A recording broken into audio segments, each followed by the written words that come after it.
It was a wake up call because now I'm not really driving when I'm sleep. I'm getting my full rest of sleep. I'm more alert.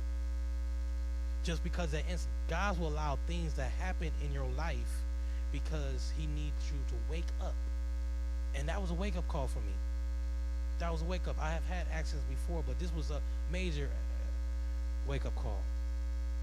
This was a wake up call that I need to wake up and listen to what God say. There's something that happened prior to that, but I avoided because I thought I was being smart. But when God say do something, you'll learn do what He say. Don't worry about it. Just do what He say. And if I would have did what He had told me to do, what when it came around, I wouldn't have had that situation. But now we're living in a time where you could just be killed just walking down the street, doing nothing, doing nothing. Kids doing nothing, doing nothing. And I mean nothing mean nothing. But also too now there's kids our attitudes is getting us killed. We're not trying to talk with people. We're not trying to talk stuff out no more. It's just either shoot or be shot. That's the only thing it is now. You can't go play basketball what you used to. You can't get aggressive as you used to, because people have now got so cold-hearted and have to prove points to people just to feel like they are somebody.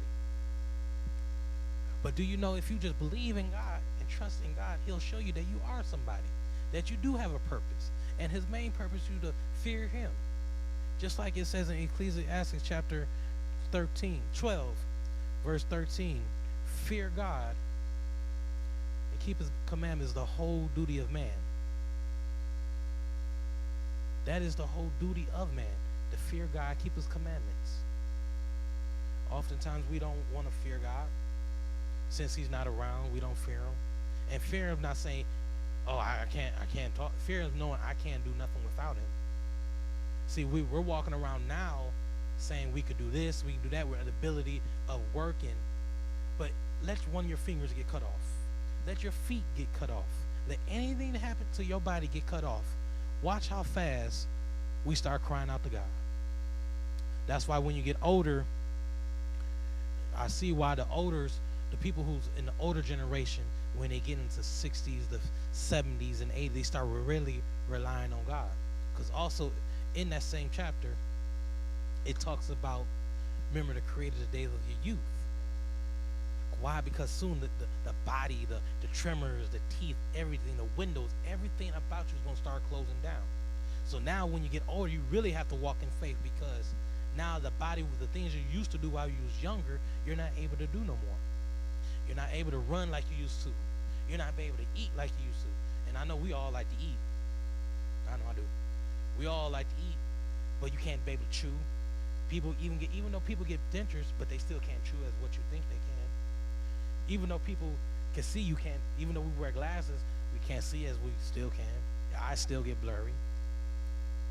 That's why you got to start walking in faith. Having the faith, knowing that God could still guide you. It's also understanding that Abraham, when he didn't get his blessings, and really his blessings until he was 75 years old. That's when he called him out. God called him out of his father's house. And he still had to rely on God. Walking in faith, talking. The older you get, the more you got to rely on God. That's why when we say, the older you get, the wise you should get. But now it's starting to show that people who are older, who are supposed to have the wisdom, who supposed to be of our elders and counselors and all that, who supposed to be wise, they don't have it no more. Why? Because they're trying to live the way how they want to live, instead of trying to live by God's way. And once you really conform in everything God's way, it's not too bad. Will it be hard? Yeah. But it's not too bad. Certain things you just can't do, but certain things you can do. Everybody just don't want to live right. It's all coming down to living right and having the faith. Well, I'm going to bring this thing to a close. And I could just say, walk by faith and not by sight. As time goes on, get a relationship with God. This is the time now before he actually closed our eyes and put us to sleep. And I mean not sleep like as you wake up. I mean sleep in the grave. As Jesus said, I come work to work while it's day, because when night cometh, no man can do no work. You have to understand now that some people only got just a dot, just a little bit right now before they close. And judgment day, you don't want to stand before God. And then things he asks you about, what about your life, and show you that you had an opportunity to do what's right and you didn't do it. I could say just walk by faith, y'all. Walk by faith. Those right now who just need to be walked by faith and just be touched by God, just raise your hand or just put your hand on your chest. Even those who's watching right now, put your hands on your chest.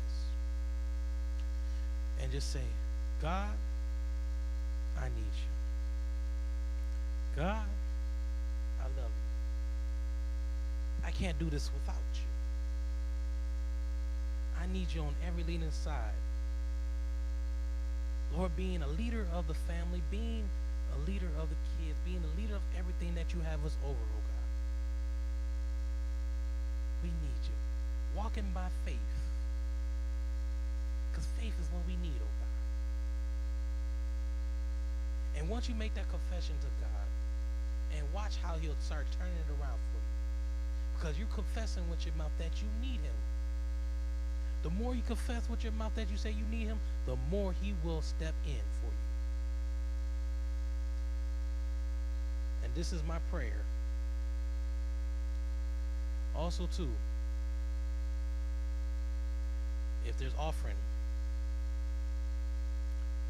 if there's, you can give by a couple others. You can give by Giveify, Good Samaritan Westside, Good Samaritan, also Cash App, GWWCS. You can give by that. If you have an offering, just bring it up, put it right here. If not, don't worry about it. God will bless our hands to bring more offerings. I'm going to go ahead and bring this to a close then. Thank you for this opportunity. Thank you once again.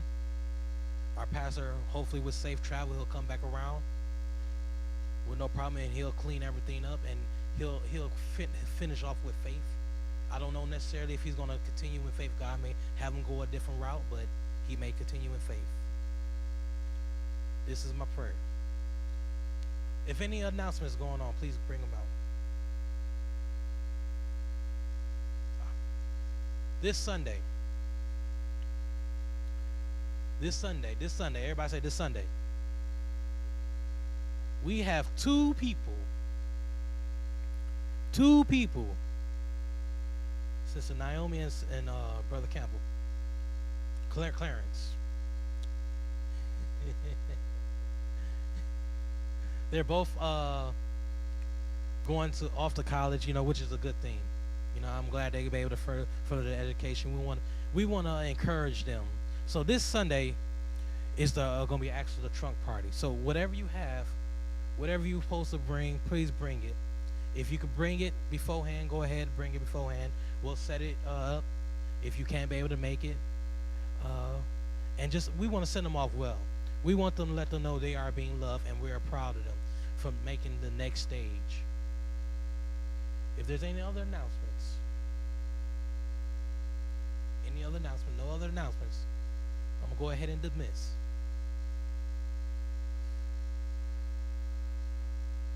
Father God, we just want to say thank you. Thank you for what you have done. Thank you for what you are going to do. Thank you for just being a God for who you are. Thank you, oh God, for just letting us walk in faith and not by sight. Let your faith roam around this world, oh God. While some may not believe, but let the ones who do believe, Lord, let them light so shine before men, oh God, that they may glorify you, oh God. But Lord, as we leave this place, but not your presence, be with us, oh God. For we know the devil's on a rampage, Lord. The devil is with the people who just want to raise hell, oh God. Touch them, oh God.